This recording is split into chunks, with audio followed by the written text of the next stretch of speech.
這個世界上真有金山，它就是澳門賭王何鴻燊所收藏的工艺品金山。而他的奢华藏品中不只有那座金山，還有一艘巨大的金船，甚至還有用沉埋万年的猛犸象牙化石雕刻出的精美工艺品，以及200多克拉的大宝石，这颗就值8000万美元。以上我提到的这些珍宝都被收藏在澳门的3處以葡京為名的酒店中，也就是上葡京、新葡京和老葡京。以上全都是何鸿燊家族的產業。正巧我2024年11月去了一趟澳門，也走遍了3葡京，就帶着各位一起看看賭王都收藏了哪些好東西吧。大家好，我是徐工，這次一定點關注，下次旅行不迷路啊。我目前在這個地方是澳門上葡京的雕塑廊啊，看見有很多好東西，一會兒咱們來好好的看一看。我當天的第一站是上葡京，現場展出的收藏品没有任何說明，乾脆我就自己解讀，能看懂多少算多少。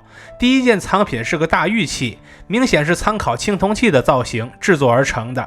結合它這個鏤空的造型來看，推測它的參考原型是中國古代的熏爐，而側面的耳明顯是基於撲手弦環制作出來的。仔細看它的下面還有各種瑞獸浮雕，這一件大玉器必然是造價不菲。下一件藏品是一件白美圖大瓷缸，缸身上所繪制的白美圖描繪的是古代仕女的遊樂場景，是中國傳統藝術中比較多見的仕女題材。而瓷缸上的小字寫的則是戊辰年仲秋月，黃子瑜坐於珠山。它的這個畫風更近似於上世紀80到90年代的當代工藝瓷，所以推測這是一件1988年出產的瓷器，那年就是戊辰年。與它畫風最接近的瓷器則是另一件描繪歷史故事的粉彩大瓷缸。我們能從口沿位置看到粉彩纏枝連紋，這是一種在清朝、民國乃至於當下都很常見的花紋。結合圖中的月字旗和陸字旗來看，它所描繪的故事正是陸文龍大戰八大錘的故事。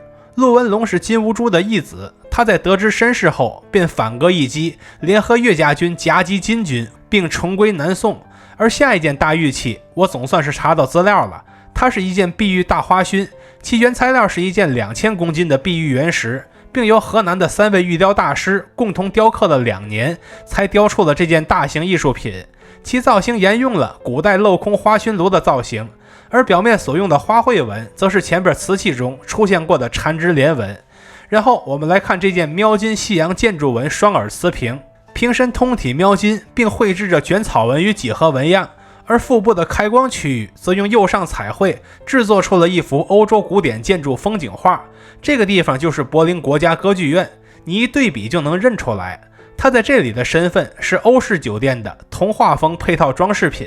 與之近似的還有另一件描金園林風景雙耳瓷瓶，它採用了大量的描金卷草紋與幾何紋樣，其腹部開光處則描繪出了一幅歐洲皇家園林風景畫。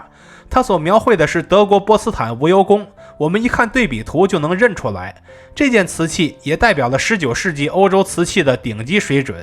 與之相對的工藝品是一件西柚陶雙耳大花瓶，來自意大利。它是在白色西柚底上用釉彩繪制出複雜且華麗的圖案。瓶身開光區域內繪制的是3美神，他們是宙斯與海洋女神歐律諾墨的女兒們，象徵美麗、優雅與歡樂。其外側則是2個小天使以及密布的卷草紋。現場的另一件西柚陶瓶，其開光區描繪了海神波塞冬的出行場景，其手持3叉戟，乘坐着海馬所拉的戰車，在海洋上漂浮前進。瓶子兩側仍然是蛇形雙耳，外側有小天使以及纏枝花卉紋。下方的基座則在此基礎上用到了梗勺葉紋，這也是歐洲常見的裝飾。下一件是套色刻花水晶大花瓶，工藝是在透明水晶瓶體外先覆蓋一層紅色顏料，然後再用砂輪手工打磨形成花紋。在這個加工過程中，底下的透明水晶就露出來了，它與上邊的紅色顏料形成了相互映襯的效果。這種工藝品在19世紀末到20世紀的歐洲是一度非常流行的，也對應了上葡京的歐式建築風格。至此我們就逛完了上葡京區域，現在我們乘坐發財車奔向新葡京，中途能在對岸看到珠海的夜景。新葡京最搶眼的珍寶毫無疑問就是我們眼前這座金山了，它的學名叫做江南春景圖。我們能在實物上看到它的名字。這是耗費了118公斤的黄金，並兼用微雕、透雕和圓雕等多种工藝雕刻而成的藝術品。它的主體是一座大山，周邊則陳列了多個神態各異的人物，其中有人乘着漁船，抱着個漁網要往下撒，是為漁；有人用扁擔挑着大捆柴火往家裡趕，是為樵；有人在忙着種田以求一家生計，是為耕；還有人握着書本在趕路，是為讀。這集齊了漁樵耕讀場面的群像雕塑，所還原的便是古代江南的市井生活场面。而其他建築的細節，像是這邊所還原的5層寶塔、亭台樓閣，也是做的細節滿滿，這就是對現實場景的精準複刻。所以這件工藝品不僅在造價上奢華昂貴，更是在工藝上擁有着極高的加工水準。而上葡京的金器可不止這一座金山，還有一艘大金船，這是一艘木雕貼金的金船。在加工制作的過程中，它前後消耗了180公斤左右的黄金。金船下方的基座上也有金色的2龙戏珠浮雕，擺在這邊很應景。而桌子腿的造型明顯復原了青銅器的獸足造型，只是換成了金紅的配色。船體本身是一座龍船，取的是乘風破浪、財源滾滾的寓意。它的下方是浪花朵朵的浮雕，上方則是亭台樓閣。龍船的龙嘴裡居然還含着一個鏤空的金球，上邊的大亭子則是一座重檐攒尖頂的建築，周邊則是大量的人物，累計共有300多個，而且神態各異。這個宏大的微縮世界真的是讓人嘆為觀止。下一件展品是象牙雕萬里長城，這用的可不是一般的象牙，而是用已經滅絕的猛獁象牙化石雕刻而成的。這是一種合法而昂貴的古生物材料，成品總長度在2米左右。其實你第一眼看過去，看到的並不是長城，而是雲霧繚繞的群山以及山間的各種植物。你甚至能在山間看到一尊大佛，其双手結禪定印，周邊各龕中有小佛像、弟子、菩薩等，外侧還有一個供養菩薩。再往下看還有人物群像，往來參觀者络绎不絕。此外還有一個細節，那就是這件工藝品中復原了很多與長城相關的建築。因為我們所看到的一切都是工艺美術師們從長城山海關到嘉峪關等地實地取景調研之後雕刻而成的作品，他們沿途所見所聞的風土人情都被複刻在了這件大型作品之內。然後我們來看清康熙年间的炝金级田漆龍纹寶座，这是清康熙年间的文物，屬於是宮廷寶物。那它是怎麼跑到這邊的呢？現場介紹了，這是在2007年5月從香港佳士得拍賣到的文物。中間那個看着不起眼的椅子就是那個寶座，而周邊看起來顏色比較華麗的景泰藍器反而是用來充當陪襯的。附近還有2幅貝殼鑲嵌畫，這全都是由天然貝殼、海螺、珊瑚等材料以手工拼貼制成的工藝品，背景是常見的油畫作品。它所描繪的是歐洲貴族男女在田園中互動的浪漫場景，是典型的洛可可牧歌類題材。下一件更是重量級，那就是同樣用長毛象牙所雕刻出的精美工藝品弘福齐天。仔細看它的邊上就刻着齊天大聖這4個字，中間是各路神仙的圓雕，以及他們的周邊還分布着一堆各式各樣的小猴子。如果往高處看，還能看到一個很醒目的壽星佬，這裡講的就是孫悟空大鬧蟠桃園，把仙桃仙酒分給猴子猴孫的場面。這滿地都是的猴子猴孫，正有子孫萬代、弘福齊天之寓意。後一件金燦燦的工藝品是龍眼樹根雕刻的鉴真法師像，他身上穿的僧衣是交領右衽，其右手舉在胸前，左手握着一串珠子搭在了地上，面前還擺着一個钵盂。我們再往下看，終於看到了樹根的形狀。這位鉴真和尚5次東渡日本失敗，直到第6次才成功。此時已經双目失明的他，仍然堅持將中國的佛教知識帶到了日本，成為了重要的文化傳播者。然後又是一件大鬧天宮主題作品，這是一個巨大的翡翠玉山，重量接近2噸。我們能在玉山上邊清晰地看到一個很大的佛頭，如果你仔細看，還能在佛頭的前邊看到一個托塔李天王，往下看還能看到4大天王，其中彈琵琶的那位最為醒目。從這個位置往右邊看，還能看到3頭6臂的哪吒也在舉着武器向前衝殺。右下角則是那個被登倒的丹爐，以及倒地的齊天大聖4個字。最後就是一些身穿盔甲、東倒西歪的天兵天將了。這些人是大鬧天宮故事中的永恆背景板。下面是一尊高1米左右的翡翠彌勒佛，早期的彌勒佛比較瘦，但從明代往後，彌勒佛就與民間的布袋和尚融為一體，变成了如今笑口常開的胖彌勒。彌勒佛就是未來佛，未來拜。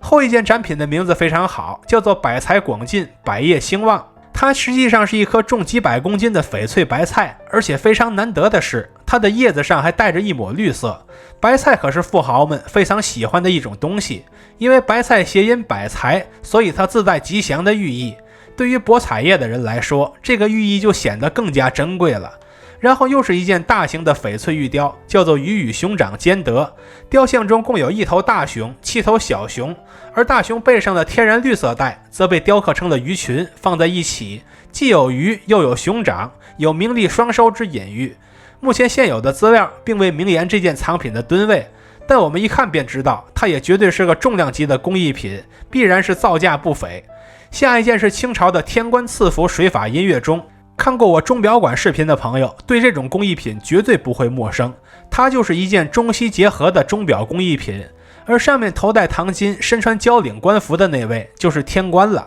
中間的位置則是鐘錶本體，最下層則是八仙。可惜鐘錶現在不運轉了，不然八仙是可以出來報時的。再往下還有用珠寶鑽石镶嵌而成的花朵，可以说是极盡奢華了。新葡京的東西就看到這兒，現在我們奔向老葡京，這也是我們澳門三葡京之旅中最後的一站。開場第一件寶物是紅釉粉彩蓋碗，你甚至能在瓷碗的肩部看到一條曲折蜿蜒的大龍。現場展牌對這件器物的描述是比較模糊的，只說它是20世紀早期的作品，但我們都知道龍可是帝王之爭，所以它要麼是民國的作品，要麼是清朝宮廷流出來的東西，不然這玩意兒就僭越了。而其餘部分的花紋則大都是兵將對戰的畫面，但有點像戲台上的兵將對戰，穿的衣服很像是戏曲裡的行头。另外他們的牆上還有那麼一處九龍壁裝飾，這個看起來比較鮮豔，但只是一處普通的裝飾，並不算是什麼藏品。下一件藏品是大型景泰藍香爐，它的頂部是重檐圓形湍尖頂，是按照天坛祈年殿的屋頂模仿的，只是減少了一層而已。它和平時的小型珐琅器一樣，也是用彩色釉料制作而成的，只是它高塔一般的造型，寓意為通天祈福，也暗含了對事業順遂、平安祈福的期許。然後是一件名為高飛堂皇的繡品，畫面核心元素為牡丹、玉蘭與和平鴿。牡丹象徵富貴榮華，玉蘭寓意玉堂富貴，和平鴿代表平安祥和，總體寓意為富貴滿堂、國泰民安。這不算是藏品，只是老葡京的一件裝飾品而已。看完這些，我們登上老葡京的2樓，這又是一個巨大的寶庫區域。在這邊放眼一望，就是整排的大玉器。我們選幾件來看。看現場的蘇玉雙龍方，這是一件上世紀80年代的玉制工藝品，是按照乾隆下江南的龍方造型所復刻出的大玉船，與之前那艘龍頭大金船的參考原型是一樣的。這件船的帆上有龍鳳以及一帆風順4個字，總體的觀感看起來也是非常的華貴。下一件是達摩荔枝木根雕，雕刻者為中國工藝美術大師林學善。這件工藝品的優點在於，工匠沒有過度雕琢樹根，而是順着荔枝木天然的紋理，只重點雕刻了達摩的面部和手部，其余部分保留了樹根的原生形態，反而營造出了達摩與樹共生的禪意效果。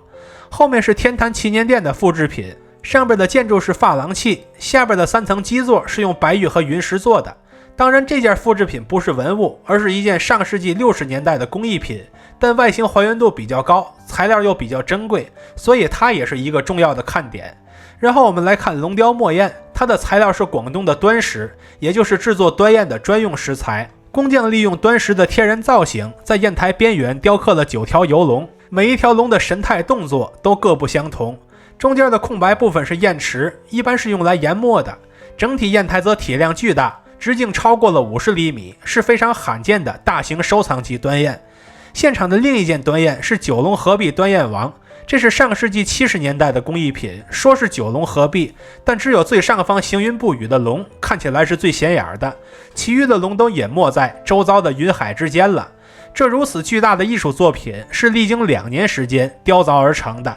單單這手工過程就已經非常不簡單了。它旁邊的大玉器是一座巨大的白玉山佛國圖，這件工藝品高78厘米，寬84厘米，厚56厘米，是一件極大的玉雕珍品。正面能看到佛像、菩薩、羅漢等88尊僧众雕像，其或站或坐，均立於雲海之間，而且神態造型各有差別，顯得無比生動。在它的不遠處，竟然還有一件換色版的佛國圖，這是用碧玉雕刻而成的。同樣是中間端坐着釋迦牟尼，兩側有多個弟子造像，下方還有文殊普賢二菩薩。就算別的認不出來，青石白象總能認出來吧。以上我們看到的這一切都是佛國祥和世界的具象化體現。下一件是墨玉雙龍頭活环三足宝鼎，這是一件用墨玉仿照炼丹爐造型制作而成的文物。雙龙头在宝鼎的下方两側，而且個頭很大，甚至這個龍頭都和普手賢環合二為一了。至於上面的爐子位置，則放置了12生肖浮雕，這個造型就很有辨識度了。然後是白玉雕觀音山，我們能在畫面中間看到自在坐的觀音，觀音手裡還握着一柄如意，周遭則是镂空的山水楼閣以及少許的其他人物。這材料和雕工固然珍貴，但真正有梗的地方還得是上邊趙老師的题字，真有一種人生何處不相逢的感覺。下面是一件碧玉觀音像，這就不是单純的換色了，因為這件没有群山，只有一個觀音。這位菩薩头戴寶冠，胸前戴瓔珞，身穿半袒右肩袈裟，左手握着一本書在思考，坐姿仍然是比較隨意的自在坐。之後我在現場竟然看到了一件地动儀，但這件是1988年出品的複製品，而且是用景泰藍工藝複製的，所以它的外觀比原版的东漢地动儀要華麗多了。地動儀的原理就是，如果某個方向地震了，龍嘴裡的球就會掉出來，然後落到下面的蛤蟆嘴裡。只是澳門身為一個半島區域，和很多地方都隔着海，所以它能不能真的感知到地震，可就難說了。然後是一件佛祖坐蓮銅像，描繪的人物便是佛祖釋迦牟尼，其以跏趺坐姿安坐，雙手平放腿上，結禪定印。而下面這個座位怎麼看怎麼不像是蓮花，佛祖的腹部位置反而有一朵懸浮的蓮花，可能坐蓮指的是這朵蓮。而這件高度近1米的佛祖像，據說還是開過光的，所以它的價值就不僅限於材質和工藝了。再往後是一座巨大的繡玉透雕座鐘，這是用一整塊大型繡玉雕刻而成的工藝品，中體框架所採用的造型是典型的中式玉雕工藝，無論是所選用的龍紋、饕餮紋等傳統紋飾，還是兩側的玉鈴以及頂部的萬事如意4個字，都是中式玉雕的經典元素。這也是目前國內已知的體量最大的玉石透雕座鐘之一。下一件更是重量級，那就是巨型寿山石雕愚公移山。寿山石本身是非常珍貴的材料，而這件藝術品就更了不起了。它素來有3最之傳奇，也就是整塊壽山石雕的最大作品，集體創作名艺人之最多，以及工厂保存時間最長的大型作品。藝術品的主題則是我們熟悉的愚公移山，體現的是不屈不撓、人定勝天的精神。